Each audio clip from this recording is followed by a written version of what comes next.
In today's video, I want to talk about fuses and what you should do to prevent a failure when you're out in the field. Probably the most important fuse that you're going to worry about would be the refrigerator. I've got the old absorption kind of refrigerator that you might too. The first fuse that we're going to look at is here in the control center, the converter that has the fuse panel that has all your fuses for all your 12-volt accessories. It's easily accessible and you may already know where that one is. In my power center, my converter, AC and DC control panel, you can see here that everything's labeled. I've got all my fuses labeled and what devices they go to, and one of those is the refrigerator. The majority of my 12-volt fuses are 15 amps. That means all my circuits are protected for that much power. So this is where you'll find your first fuse for the fridge. Let's go outside and I'll show you where the other one's going to be. Here in the back of the RV, this is where my refrigerator access panel is. Inside this green cover, the Dinosaur Electronics board cover, there's going to be a fuse inside of there, and you need to know that in case you need to replace that. When I take the screw off and I look inside the panel here, you can see that I've got one 3-amp fuse. Now as we're going through these and you're looking for these yourself in your RV, make sure you make a note, make a list of what kind of fuse they are, if they're a blade fuse or a glass fuse, and how many amps. Alright, so now that we know the refrigerator has 2 fuses and we've just checked those out, this is going to help you in case you blow a fuse down the road. Now let's go inside and take a look at the water pump. The water pump also has a fuse. For me, my water pump is underneath the kitchen sink. And so I know that I've got to remove my kitchen drawers to get to it every time. So the water pump has a blade fuse in my RV, and yours probably does too. It's going to be easy for me to get to replace this thing. I don't know why on earth they wouldn't have put this in a watertight enclosure, because being a water pump and being underneath the sink, the odds of something getting in there, antifreeze or water, that's pretty high. So now we know 2 important fuse locations, one for the water pump and one for the refrigerator. Now, something that you may have in your camper is the Lippert control system. If you've got one of those that runs your awning, your slides, maybe even your stabilizers, if you lose that, if you lose power to those, it's going to be an awful lot harder to get your stuff back in and get uncamped, if you will. All right, so where did my Lippert control panel get mounted? I have no idea what was going through their brain. They installed this thing inside of a cupboard, and I had to remove a panel. I had to take apart some of the molding and the paneling in the RV just to get to this.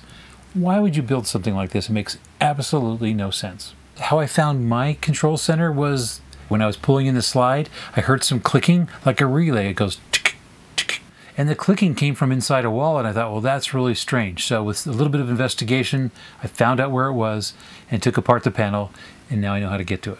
You can see the Lippert control panel has at least 4 or 5 different fuses, and they're different amperage ratings because they have different colors and different numbers on them.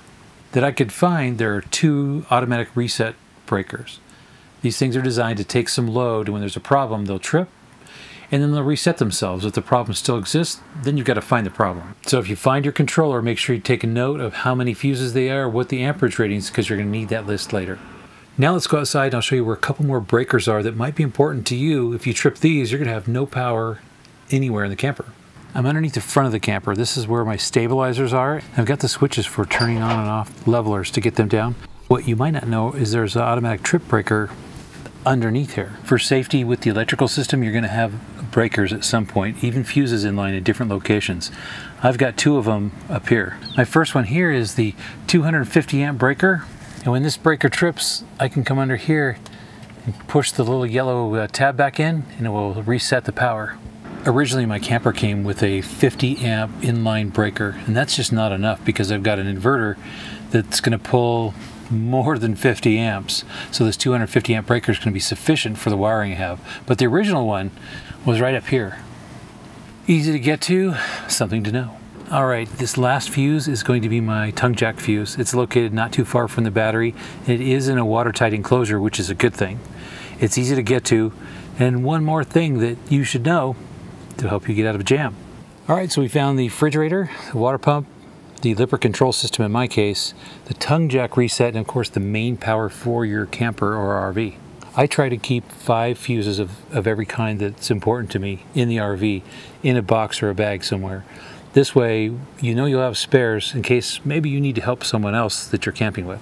Okay, I've given you some great ideas to look for devices in your RV where you could find fuses that you're going to need to get.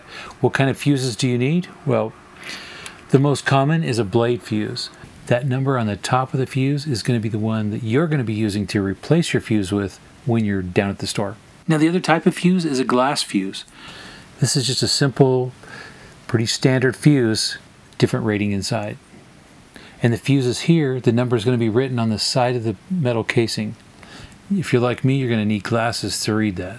Now that I've shown you where some of the more complicated or the harder fuses are to get to, how about the easy part? And that's the control center, the converter panel, where all your fuses and breakers are. Knowing if a fuse is blown in the converter panel is usually pretty simple. The way they design the circuit is, if the circuit is blown, a light comes on.